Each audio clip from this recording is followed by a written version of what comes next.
தற்கொலை செய்து கொண்ட விவசாயி குடும்பமே நடுத்தூரில் நிற்கிது. விலையில்லாத விளைச்சல் ஆயிடுச்சு. ராமநாதபுரம் மாவட்டத்தில் ராமசாமி என்ற ஏழை விவசாயி 2 ஏக்கர் நிலம் வச்சிருக்காரு. அவருடைய சொத்து எல்லாமே மகள் மற்றும் மனைவி தான். இந்த ஆண்டு கடனோட வாங்கி நம்ம விவசாயம் பண்ணுவோம் மழை பெஞ்சனால அப்படின்னு ஒரு முடிவுக்கு வர்றாரு. 4 மாதம் இதுக்காக இரவும் புகழமா உழைச்சி பூச்சி வந்த போது மருந்து அடித்து உரம் போட்டார். வட்டிக்கு கடன் வாங்கி செலவு செய்தார்.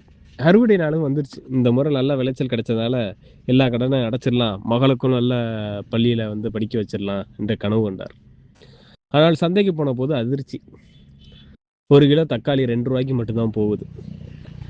அறுவடை செய்து வந்த செலவு கூட அந்த விலைக்கு போதலை.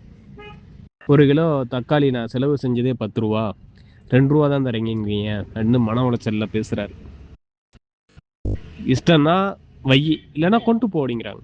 மனசு உடஞ்சி போய் அந்த ராமசாமி என்கிற விவசாயி கண்ணீரோட அந்த 4 மாதம் இரவும் பகலமாக உழைச்ச உழைப்பு வீண் போய் கடன் வாங்கி நகையெல்லாம் வச்சு அந்த விவசாயம் பண்ணார். அதை ரோட்டில் கொட்டிட்டு அவர் 4 மாத உழைப்பு மண்ணோட மண்ணாகி போனது. வீட்டுக்கு வந்ததும் கடன் கொடுத்தவர்கள் வாசலில் நின்றார்கள். என் பணம் எப்போ தரப்போறா என்று அவமானப்படுத்தினார்கள். அன்று இரவு சாப்பிடாமல் படுத்தார். மகள் கேட்டால், அப்பா நாளைக்கு என்ன ஸ்கூலுக்கு ஃபீஸ் கட்டிடலாமா அப்படின்னு கேட்குறான். அந்த ஒரு கேள்வி அவன் இதயத்தையே சுக்குநூறும் உடைச்சிருச்சு. காலையில் வயலில் இருந்த மரத்தில் தூக்கில் தொங்கிட்டார்.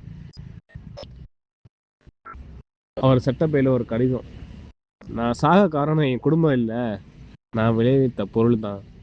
விலை இல்லாதது தான் என்னோட விவசாயம் ஆயிடுச்சு. அந்த கடிதத்தை படித்த அனைவரும் அழுதாங்க. ஆனால் அடுத்த பருவம் வந்தது.